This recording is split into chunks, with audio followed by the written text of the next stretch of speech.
안녕하세요. 김현진입니다.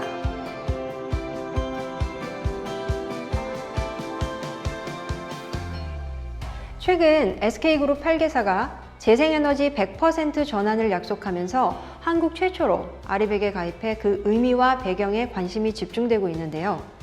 ESG를 기업 경영의 새로운 축으로 삼겠다는 최태원 회장님의 의지와 SK그룹의 방향성을 명확히 보여준 의미 있는 행보로 보여집니다.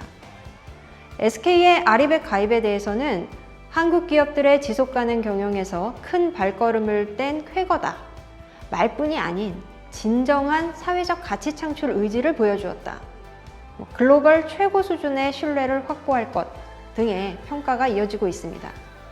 이번 아리백 가입으로 SK가 그야말로 착한 기업 이미지를 제대로 갖게 됐는데요.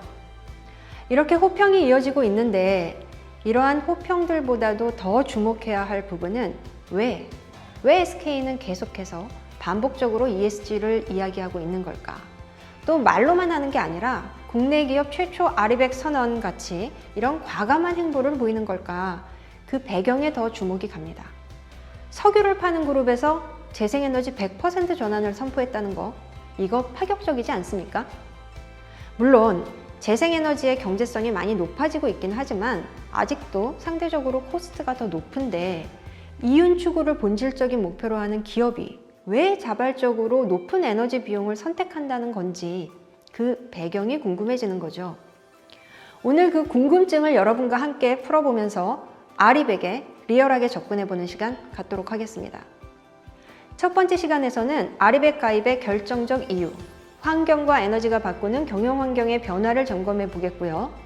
두 번째 시간, 아리백이란 무엇인지, 누가 참여하고 있는지, 아리백의 핵심 내용과 다른 착한 기업들을 살펴보겠습니다. 세 번째 시간에서는 아리백 어떻게 이행하면 되지? 구체적인 이행 방법 알아볼 거고요.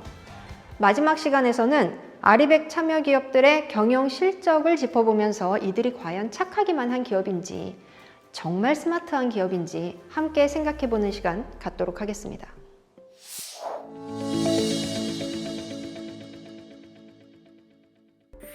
저탄소 경제, 저탄소화 이런 용어가 최근에 에너지 경제 트렌드를 나타내는 용어로 많이 쓰이는데요.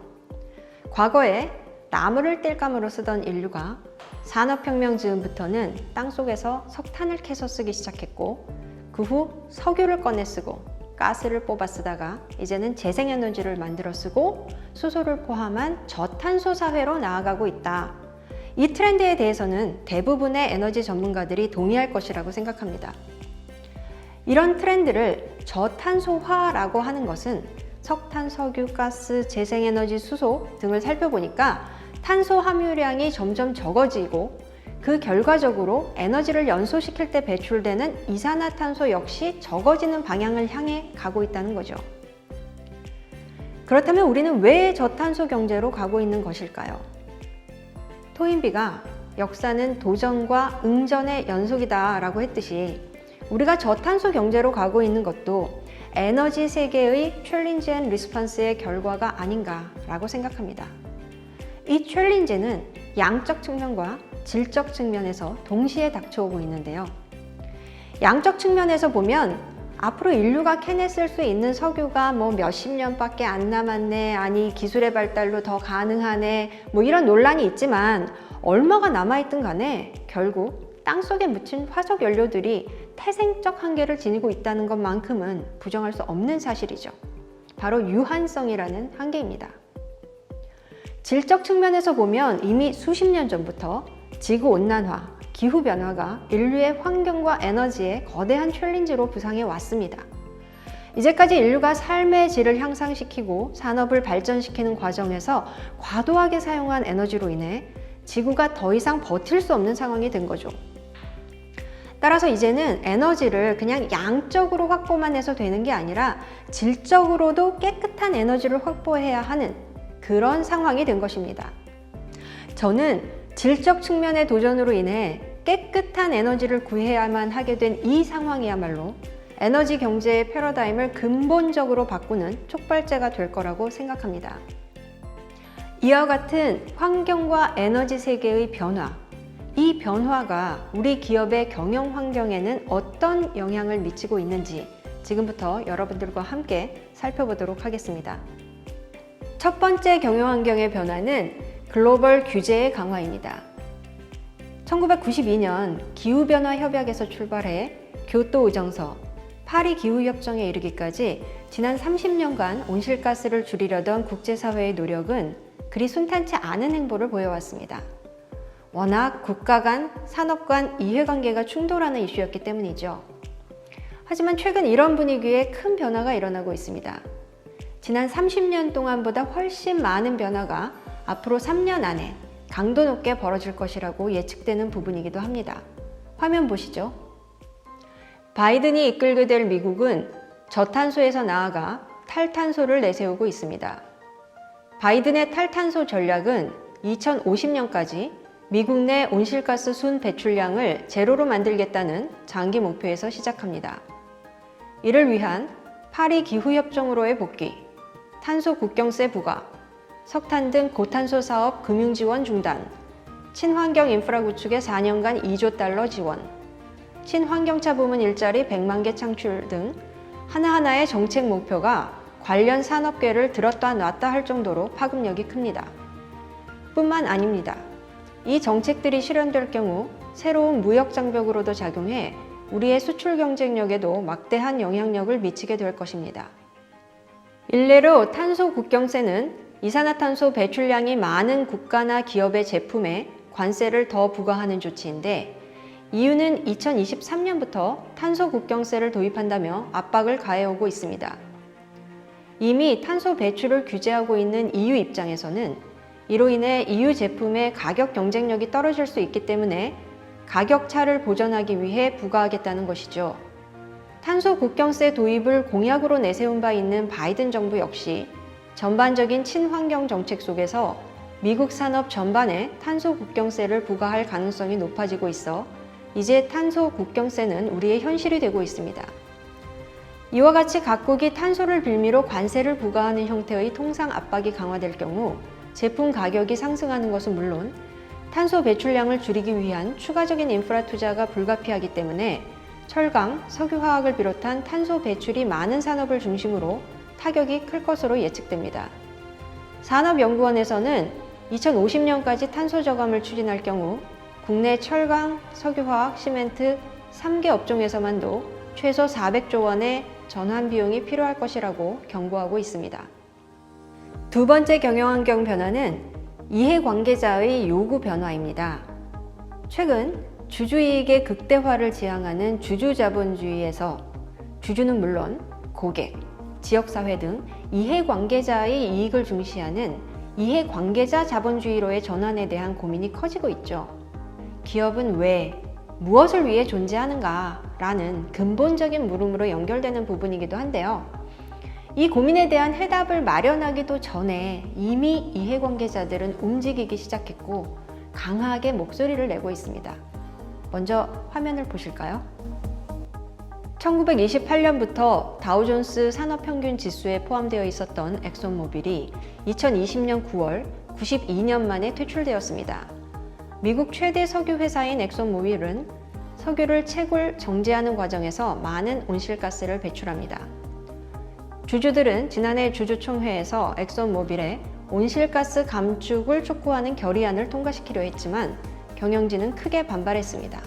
온실가스 배출을 줄이라는 기관 투자자들의 요구가 지나친 경영 간섭이라는 것이죠. 이후 투자자들이 움직이기 시작했는데요. 지구 환경을 오염시키는 나쁜 회사라는 평가와 함께 지분을 내다 팔기 시작한 것입니다. 엑손모빌의 주가는 1년 만에 80달러대에서 30달러 중반대까지 급락했습니다. 물론 코로나 확산에 따른 유가 급락 등의 이유도 가세했지만 기관 투자자의 영향력을 여실히 보여준 사례로 평가되고 있습니다. 착한 기업에 투자하는 기관 투자자들의 움직임이 심상치 않습니다. 2019년 모건 스탠리가 전 세계 기관 투자자 110개사를 대상으로 실시한 설문조사에서는 80%의 기관이 이미 ESG 투자를 실행하고 있다고 응답한 것으로 나타났습니다. 글로벌 최대 사모펀드 중 하나인 블랙락의 CEO 레리 핑크는 올해 초 최고 경영자들에게 보내는 연례 서한에서 지속 가능성과 기후 변화를 투자 포트폴리오에 필수적으로 반영하겠다고 밝혔습니다. 최근 국내에서도 ESG 경영에 속도를 내는 기업들이 많아지는 가운데 금융권을 중심으로 ESG 투자가 급속히 확산되고 있습니다. 2020년 9월 KB금융이 국내 금융그룹으로는 최초로 전 계열사가 참여하는 탈석탄 금융을 선언한 데 이어 삼성생명, 삼성화재 등 삼성금융 계열사들도 석탄 화력 관련 투자 중단 등 사실상 탈석탄 금융에 동참했습니다. KB금융은 탈석탄 금융선언을 통해 파리 기후협정과 같은 지구 평균 온도를 낮추기 위한 전 세계적인 노력을 지지하고 적극 동참할 예정이며 저탄소 경제로의 전환과 신재생 에너지 등 친환경 금융과 관련된 투자 및 융자를 지속적으로 확대할 계획이라고 밝혔습니다. 세계 3대 연기금 중 하나인 국민연금도 ESG 투자를 대폭 확대하기로 했습니다. ESG 투자를 확대한다는 것은 ESG 요소를 기금의 투자 의사 결정에 반영한다는 의미로 2022년까지 전체 기금 자산의 절반 수준까지 확대할 계획이라고 밝혔습니다. 영상에서 보신 바와 같이 이제 이 기업이 ESG 경영을 잘하는지, 환경 친화적인 기업인지 이런 것들이 기업의 성적표에 당당히 기재가 되기 시작했다는 점입니다. 학생에 비유하자면 이제 국영수만 잘하면 된다고 생각하면 오산이라는 거죠. 그런데 제 강의를 들은 학생 중에 한 명이 웃으면서 다들 너무하네. 국영수만 잘하는 것도 얼마나 힘든데 뭐 이러더라고요. 아마 이 강의를 들으시는 분들 중에서도 돈만 버는 것도 얼마나 힘든데 뭐 이렇게 생각하시는 분들 계시지 않을까 생각합니다. 그런데 ESG 경영을 잘하는지, 환경 친화적인 기업인지 아닌지 이건 별개의 과목이 아니라 학습 목표, 학습 방향, 태도 이런 것을 나타내는 것이기 때문에 목표 설정과 태도가 학습 결과에 영향을 미치게 된다는 점입니다. 다시 말해서 이제는 착한 기업이 돈도 잘 벌고 나아가서는 이제 착한 기업이 되지 않으면 살아남을 수 없게 된다는 것이죠. 세 번째 경영 환경의 변화는 경쟁 기업 측면입니다. 오늘 함께 살펴보실 아리백이 대표적인 사례가 될 텐데요. 저탄소 경제 시대에 먼저 경쟁력을 확보한 기업들이 이제 다른 기업들에게도 동일한 잣대를 요구하기 시작하고 있는 것입니다. 이 부분은 잠시 후에 아리백과 연관하여 자세히 살펴보도록 하겠습니다. 네 번째 경영 환경의 변화는 기후변화 그 자체, 즉 생태계의 변화 측면입니다. 지구온난화 하면 자주 등장하는 동물이 있죠. 네, 북극곰인데요. 지구온도가 상승해서 북극의 빙하가 녹기 시작하고 삶의 터전을 잃게 된 북극곰이 이렇게 빙하 조각에 처량하게 서 있는 모습이죠. 너무 많이 봐서 이제 식상하기까지 합니다.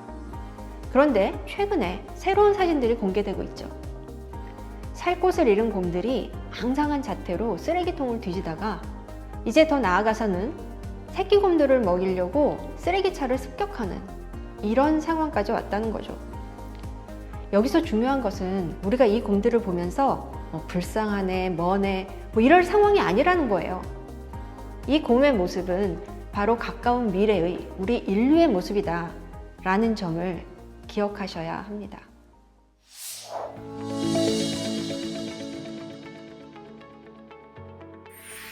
여기에 많은 기업들의 로고가 보이시죠? 과연 이 기업들의 공통된 특징은 무엇일까요? 이 기업들은 바로 지금부터 여러분들과 함께 살펴볼 아리백을 약속하고 실천하고 있는 기업들인데요. 지금부터 여러분들과 함께 아리백이란 무엇인지, 그리고 어떤 기업들이 어떤 이유에서 아리백을 약속하고 실천하고 있는지를 살펴보도록 하겠습니다. 먼저 영상 보시죠.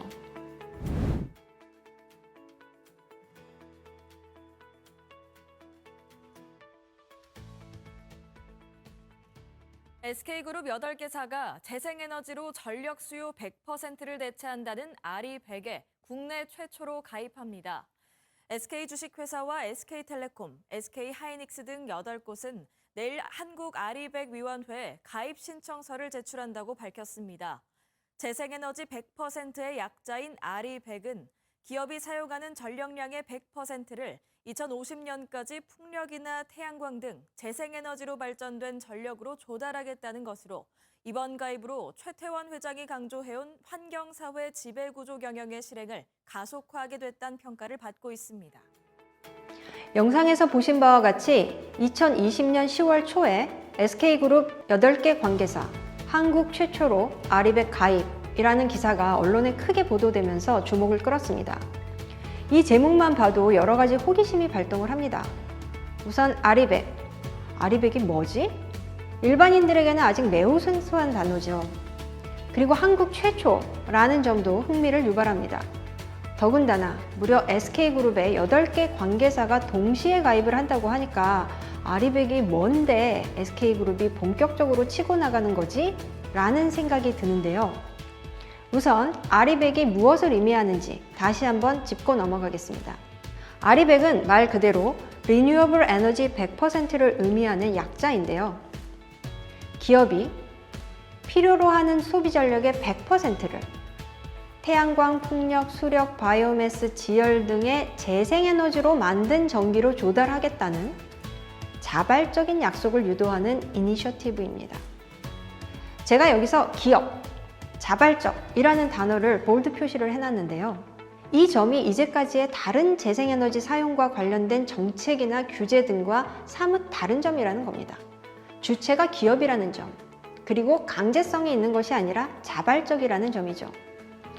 리뉴어블 에너지 100을 의미하는 아리백은 영국 런던에 소재한 비영리 기구인 클라이밋 그룹과 CDP라는 탄소 정보 공개 프로젝트 이 두 조직이 연합해서 2014년 9월부터 시작된 글로벌 캠페인입니다. 아리백을 좀 더 알아보기 위해서 한번 아리백의 홈페이지에 같이 들어가 보실까요? 제일 위에 로고를 보시면 아리백이라는 글로벌 이니셔티브를 주관하는 조직이 바로 클라이밋 그룹과 CDP라는 것을 알 수 있고요. 여기 보시는 269라는 숫자, 이 숫자는 현재 269개의 글로벌 기업이 아리백에 참여하고 있음을 나타내는 것입니다. 이 표를 보시면요, 시행 첫 해인 2014년에 15개 기업이 가입을 했는데 2016년에는 80여 기업으로, 2018년에는 150여 기업으로, 2020년 11월 중반 현재는 269개 기업으로 매년 참여 기업 수가 꾸준히 늘어나고 있는 것을 보실 수 있습니다. 그럼 아리백은 가입을 원하는 기업이라면 누구나 다 가입할 수 있나? 그렇지 않죠. 원한다고 해서 아무 기업이나 참여할 수 있는 것은 아닙니다. 일종의 가입 자격이랄까요? 그런 게 있는데요. 기본적으로 가입 대상은 에너지 생산 기업이 아닌 소비 기업이고요. 또 회사 단위로만 가입할 수 있기 때문에 개별 사업장은 가입을 할 수가 없습니다. 이러한 가입 조건 때문에 발전이나 정유, 석유화학, 가스 등 화석연료 관련 사업을 하는 SKENS, SK에너지, SK가스 등의 관계사들은 가입 대상에서 제외되었고 SK이노베이션의 배터리 사업부 역시 아리백 가입에서 빠지게 됐죠. 하지만 이 계열사들은 아리백 가입은 안 하지만 자체적으로 별도의 목표를 세워서 재생에너지로의 전환을 이행할 계획이라고 합니다. 또 다른 가입 자격으로 연간 전력 소비량이 0.1TWh 이상인 기업 또는 포춘 1000대 기업 등의 대기업을 대상으로 하고 있는데요. 여기서 포춘 1000대 기업 하면 감이 확 오시는데 연간 전력 소비량이 0.1TWh다 라고 하면 감이 잘 안 오시죠. 잠시 부가 설명을 드리면 와트는 전력의 단위죠. 증기기관을 발명한 제임스 와트의 이름에서 와트라는 단위를 쓰게 된 거고요. 전력량은 전력 곱하기 시간이니까 와트시로 표기하고요. 테라는 10의 12승, 즉 조에 해당하니까 1TWh는 1조 와트시가 되겠죠. 2019년 한 해 동안 우리나라 전체의 연간 전력 소비량이 520TWh였거든요. 그러니까 연간 0.1TWh 정도의 전력을 소비하는 기업이라면 어느 정도 규모인지 대략 감이 오실 것 같아요. 이 외에도 아리백에 가입하려면 구체적인 목표와 기간을 담은 계획을 설정해서 공개적으로 선언을 해야 되고 달성 수준을 또 아리백 위원회에 보고를 하고 검증을 받아야 하는 등의 의무가 뒤따르게 됩니다. 자, 다음으로는 참여 기업들의 면면을 보실까요? 여기 Our Members라고 되어 있는 이 녹색 바를 클릭해 보면요. 자, 첫 번째로 3M이 보이네요. 다음이 액센추어. 자, 다음을 넘겨보면 애플 등도 눈에 띄네요. 이렇게 보시면 너무 힘드니까 제가 정리를 좀 해봤어요.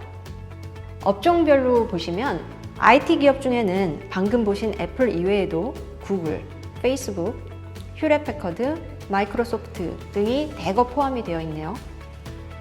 제조 및 유통업체들도 많이 보이는데 GM을 비롯해서 월마트, 테스코, 이케아, 막스앤스펜서, 소니, 파나소닉, 타타모터스 등이 참여를 하고 있습니다. 금융기업들 중에서는 골드만삭스, JP모건을 비롯해서 뱅크 오브 아메리카, HSBC 등이 참여를 하고 있네요. 여러분들께서 그냥 이렇게 아리백 홈페이지에서 참여기업 리스트를 보시는 것만으로도 아마 그 영향력이라고 할까요? 그런 게 느껴지시지 않으신가요? 상당히 잘 나가는 우등생 클럽에 든 거구나. 약간의 자부심을 느끼셔도 될 것 같습니다. 자, 그럼 이쯤에서 한편으로 의문도 드실 것 같아요. 이 기업들이 다 2050년까지 재생에너지 100% 전환을 커미트먼트 했다는 건데 그게 과연 실현 가능한 목표인지 또 목표 달성이 쉽지 않은 것이 아닌지 이런 의문이 드시죠. 그런데 놀라운 사실은 이미 아리백 참여 기업 중 30개 이상의 기업이 재생에너지 100% 목표를 달성했다는 겁니다. 마이크로소프트는 이미 2014년에, 막스앤스펜서는 2016년에 이 목표를 달성했고요. 애플 역시 2018년에 재생에너지 100% 목표를 이미 달성했다고 선언을 했습니다. 아직 100%는 아니지만 거의 근접한 95% 수준을 달성한 기업도 45개 기업이나 됩니다. 이 아리백에 참여한 기업들은 몇 년까지 몇 %를 달성하겠다는 목표를 제시해야 하는데 참여 기업들의 100% 달성 평균 목표 연도가 2028년이라는 점을 보면 아리백이 그저 상징적인 선언이나 미래에 대한 의지의 표현이 아니라 실현 가능한 목표이고 동시에 실천으로 입증하고 있는 현재 진행형 프로젝트라는 겁니다. 여기에서 우리에게 매우 큰 의미를 가지는 한 가지 더 주목하실 부분은요. 바로 이 참여 기업들의 임팩트풀 리더십이라는 부분입니다. 비유를 해보자면 왜 우리 교회를 다니시는 분들이 나만 믿는 게 아니라 나아가서 다른 분들한테도 전도를 하고 하잖아요. 이것과 유사합니다.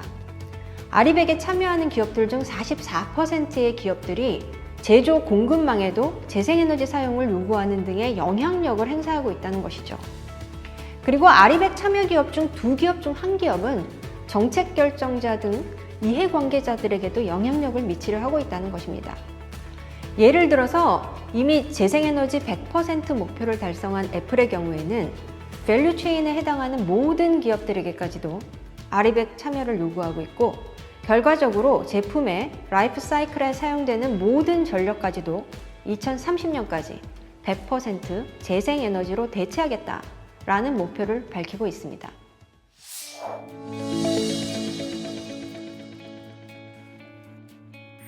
앞에서 우리에게 익숙한 많은 글로벌 기업들이 아리백을 선언하고 또 생각보다 이미 재생에너지로의 전환에 성공한 기업들도 많다라는 사실을 함께 확인해 보았는데요. 그럼 이제 또 한 가지 의문이 생기실 것 같아요. 이 기업들은 그렇다면 그 많은 전기를 어떻게 다 재생에너지로 충당한 것일까? 공장 지붕, 사무실 빌딩 지붕을 다 태양광 패널로 뒤덮었나? 그렇게 하면 다 충당할 수 있긴 하나? 어떤 방식으로 재생에너지 전환을 가능하게 했을까 하는 의문이 듭니다. 앞에서도 잠깐 말씀드렸듯이 재생에너지로의 전환 방식에는 크게 2가지가 있습니다. 직접 만들어 쓰든지 사서 쓰든지 이 2가지 방법이겠죠. 먼저 직접 만드는 방법을 볼까요? 재생에너지를 직접 만들어서 쓰는 방법에는 크게 2가지가 있는데요. 하나는 기업이 재생에너지 설비를 직접 설치해서 거기에서 생산된 전력을 직접 사용하는 자가발전 방식이 한 가지 방법이고요. 또 하나는 재생에너지 발전소의 지분 일부를 인수하는 지분 투자 방식이죠. 발전 사업에 지분을 투자했다는 것은 투자한 지분만큼 주인이 되는 거니까 당연히 지분을 투자한 그 비중만큼의 재생에너지 발전량을 아리백 이행 실적으로 인증받을 수 있게 되는 것입니다. 예를 들어서 재생에너지 전환을 위해서 건물 지붕을 다 태양광 패널로 뒤덮었나? 라는 말씀을 드렸는데 실제로 그렇게 한 기업들이 있지요. 대표적인 기업이 애플입니다. 지금 보시는 이 건물은 2013년에 착공해서 2017년에 완공된 샌프란시스코 쿠퍼티노에 있는 애플 신사옥인데요. 스티브 잡스가 직접 설계한 것으로도 유명하죠. 총 12,000명의 직원이 근무하는 이 건물은 사옥 내에서 사용하는 모든 에너지를 태양광으로 공급하고 있습니다. 지붕에 설치된 태양광 패널이 17메가와트의 전력을 생산하고 있어서 본사 건물 에너지 소비량의 100%를 충당하고 있는 것이죠. 다음으로는 사오는 방법인데요. 사오는 방법에도 무엇을 어떤 방식으로 사서 충당하냐에 따라 다양한 유형이 있습니다. 녹색 프리미엄제, 인증서 구매, 제3자 PPA 등이 대표적인데요. 첫째, 녹색 프리미엄제라는 것은 기존의 전기요금에 프리미엄을 더 주고 재생에너지로 만들어진 전력을 구입하는 방법입니다. 즉, 재생에너지원으로 만들어진 전력을 일반 전기보다 더 비싼 값을 쳐주고 사오는 그런 심플한 방법이죠. 우리나라의 경우에는 한전이 전기를 판매를 하니까 한전에다가 녹색 프리미엄을 더 지불하고 재생에너지로 만들어진 전기를 사오게 되는 형태가 될 텐데요. 그렇다고 해서 이 프리미엄을 그럼 한전이 가지게 되느냐? 그것은 아니죠. 정부는 이 제도를 통해 전기를 구입한 기업에게는 재생에너지를 사용한 것으로 인정을 해주고 또 판매를 통해 얻은 수익은 에너지관리공단을 통해서 다시 재생에너지 생산에 재투자를 하게 될 것으로 보입니다. 다음으로는 인증서를 구매하는 방식인데요. 어떤 인증서냐면 이 전력은 재생에너지로 만들어진 전력이다 라는 전력의 생산 정보가 담긴 리뉴어블 에너지 서티피케이트라고 하는 이 REC라고 하는 공급 인증서를 구매하는 겁니다. 이 공급 인증서는 그럼 누가 발급하느냐? 발급 주체는 정부나 정부가 인정한 특정 기관이 되겠죠. 기업은 이와 같은 공급 인증서를 구매하는 방식으로 전력을 간접적으로 조달해서 재생에너지 사용을 인정받게 되는 것입니다. 인증서 구매 방식은 장단점이 있지만 일단 기업 입장에서는 가장 편리하고 손쉽게 재생에너지를 조달할 수 있는 방법이기 때문에 글로벌 차원에서도 많이 이용되어 왔는데요. 국내에서는 최근 정부가 이와 같은 인증서 거래를 가능하게 하기 위한 플랫폼을 2021년 1월에 개설할 예정이라고 발표를 했고 에너지관리공단이 그 주체가 될 예정입니다. 이 플랫폼이 개설이 되면 이것을 통해서 발전사업자와 전기소비자가 공급 인증서를 자유롭게 거래할 수 있게 되는 겁니다. 마지막으로 제3자 PPA에 대해 알아볼 텐데요. PPA라는 것은 Power Purchase Agreement의 약자인데요. 발전사업자, 그러니까 전력 생산자죠. 발전사업자와 이 소비자인 기업이 사전에 동의된 기간 동안 사전에 합의한 가격으로 고정계약을 하는 공급자와 소비자 간의 직거래 형식의 전력 구매 계약입니다. 그런데 우리나라의 상황을 보면 앞에서도 말씀드렸듯이 전기사업법에 의해 생산과 판매가 겸업이 안 되기 때문에 발전사업자는 판매자가 될 수가 없습니다. 발전은 발전사업자가, 판매는 한국전력이 해야 되는 거죠. 따라서 발전사업자와 기업 간의 직거래가 우리나라에서는 허용이 안 되기 때문에 이제까지 국내에서는 PPA 방식을 통한 아리백 이행이 제도적으로 불가능했던 거죠. 이러한 제약을 보완하기 위해서 새롭게 도입된 방식이 바로 제3자 PPA인데요. 법률상 발전사업자와 기업 간의 직거래가 성립이 안 되니까 매개체로서 그러니까 우회적인 수단으로 제3자를 끼워 넣는 거죠. 여기서 말하는 제3자는 그렇죠. 바로 한전이 되는 겁니다. 한마디로 한전을 중간에 매개로 해서 생산자인 발전사와 한전, 소비자인 기업으로 이어지는 구조를 만드는 것이죠. 이렇게 제3자를 매개로 하게 되면 계약도 당연히 두 개의 별건 계약을 체결해야 합니다. 발전사업자와 한전, 한전과 기업 간의 두 개의 계약을 별도로 체결하게 되겠죠. 그리고 이 계약에는 계약 당사자 간의 합의에 따라 계약 기간, 전력량, 전력 요금 등이 결정이 될 텐데 여기서 중요한 것은 합의된 가격에 플러스 알파가 발생하게 된다는 겁니다. 발전사에서 수요자에게 전력이 공급되기 위해서는 당연히 송배전망을 이용해야 하는데 우리나라는 송배전망을 한국전력이 독점적으로 관리 운영하기 때문에 한전에 송배전망 사용료를 별도로 지불해야겠죠. 근데 아직까지 우리나라 전기요금 보시면 단순히 전력 사용량, 단가 이렇게 나와 있지 세부적으로 전력 생산 단가는 얼마고 송배전망 사용 요금은 얼마고 이렇게 나와 있지 않잖아요. 따라서 제3자 PPA가 정상적으로 돌아가려면 이제 송배전망 사용에 대한 코스트 산정이 이루어져야겠죠. 결국 제3자 PPA의 경우 발전사와 기업 간에 합의된 가격에 한전의 송배전망 사용료와 부가정상금 등이 추가로 부과가 되는 형태가 될 것으로 예상이 됩니다. 송배전망 사용료 부담의 주체가 발전사업자가 될지 기업이 될지는 아직 결정된 바는 없는 상태이고요. 여기까지 충분히 이해가 되셨나요? 그런데 이 부분에서 또 약간 갸우뚱하시는 분들이 계실 거예요. 각각의 내용은 이해가 가는데 인증서 구매랑 PPA가 좀 근본적으로 다른 것 같다는 의문이 생기시지 않나요? 재생에너지 공급 인증서는 실제 사용 전력과는 별개로 재생에너지 사용을 인정하는 인증서이기 때문입니다. 예를 들어 기업이 실제로는 석탄 화력으로 발전된 전력을 공급받고 있어도 이 인증서만 구매하면 구매량만큼 재생에너지 사용으로 인정받게 되는 거니까 돈으로 환경 가치만을 구매한 셈이 되는 거죠. 반면에 PPA는 재생에너지 발전사로부터 재생에너지 전력 자체를 공급받는 것이기 때문에 재생에너지 전력을 실제로 구입하는 것이 되는 것이죠. 따라서 실질적인 재생에너지 발전 확산에 보다 직접적으로 참여할 수 있는 방안은 PPA라고 할 수 있겠죠.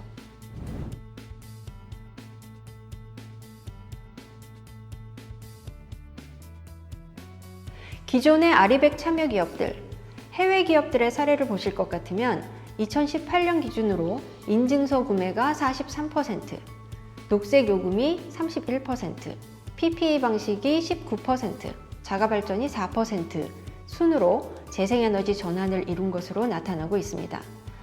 하지만 이 표에서 보시다시피 초기였던 2015년에는 인증서 구매 방식이 60%로 더 압도적으로 많았지만 이 방식은 점차 줄어들고 있는 반면에 재생에너지 발전 확산에 직접 기여하는 방식의 이 PPA가 점차 증가하고 있는 추세임을 알 수 있습니다.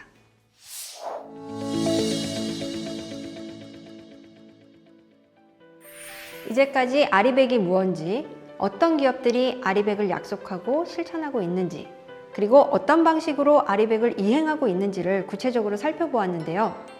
그런데 이 시점에서 정말 궁금해지는 것이 아리백 참여 기업들의 경영 실적은 과연 어떨까라는 겁니다. 청정에너지를 사용하고 탄소 배출을 줄이고 하는 등의 이런 친환경적인 노력들이 기업의 비용 증가로 이어져서 재무 성과에 악영향을 미칠 수 있다는 우려도 존재하고 있으니까요. 이런 세간의 우려를 검증해보자는 차원에서 아리백 주관사 측이 캡제미니 인벤트라는 글로벌 컨설팅 회사에 의뢰해서 만든 보고서가 있는데요.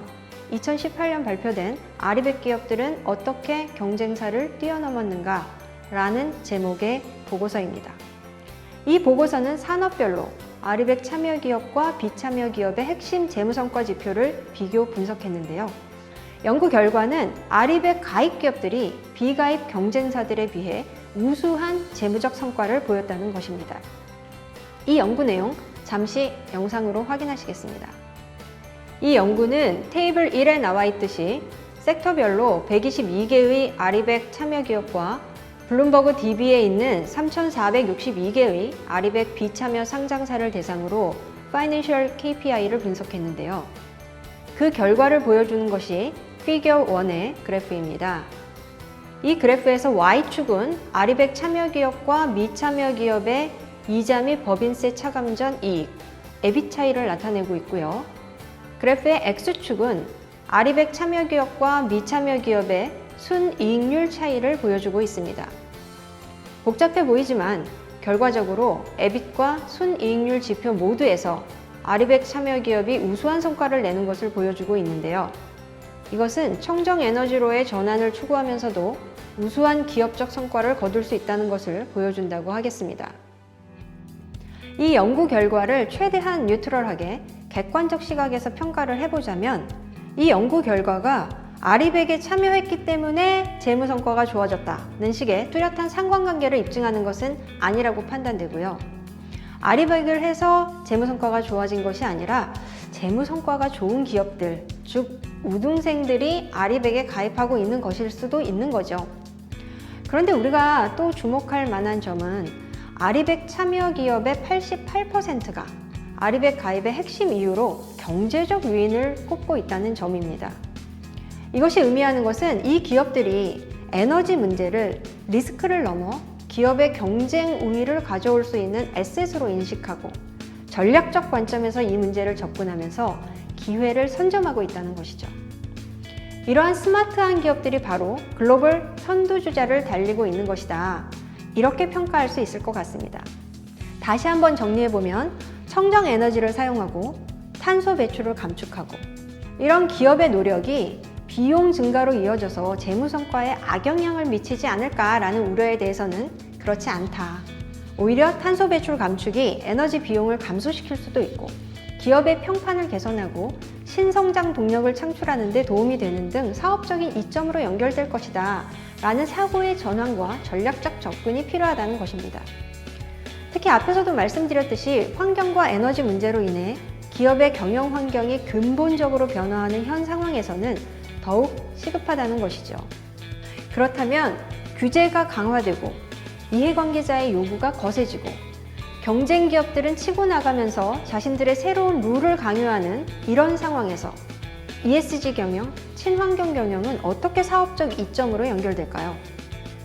첫째는 캐시플로우 측면에서 매출과 영업이익의 향상으로 이어질 것입니다. 그 이유는 브랜드 가치가 향상되고 평판이 좋아지며 우수한 인재의 영입도 가능해지기 때문입니다. 둘째는 투자 자금의 유입 측면입니다. 낮은 자금 조달 비용으로도 투자 유치가 가능해진다는 것인데요. 최근에 ESG 펀드의 급증이 이를 증명하고 있죠. 세 번째는 리스크 관리 측면입니다. ESG를 고려하는 기업들이 경영 환경 변화에 선제적으로 대응하는 기업이기 때문에 리스크 관리 역시 훨씬 잘할 수 있게 되는 것이죠. 이러한 세 가지 측면에서 ESG 경영, 친환경 경영은 기업 가치의 향상을 가져오고 선순환의 고리를 이루게 될 것입니다. 이제까지 우리 기업들은 인류의 꿈과 상상을 현실로 바꾸면서 삶의 질을 향상시켜 왔는데요. 이와 더불어 우리 기업들이 선한 의지를 실천으로 바꾸면서 인류의 행복을 증진시키는 데 기여했으면 하는 바람입니다. SK가 그리고 이 강의를 들으시는 여러분이 그 주인공이 되어주시길 바라면서 마치도록 하겠습니다. 경청해 주셔서 감사합니다.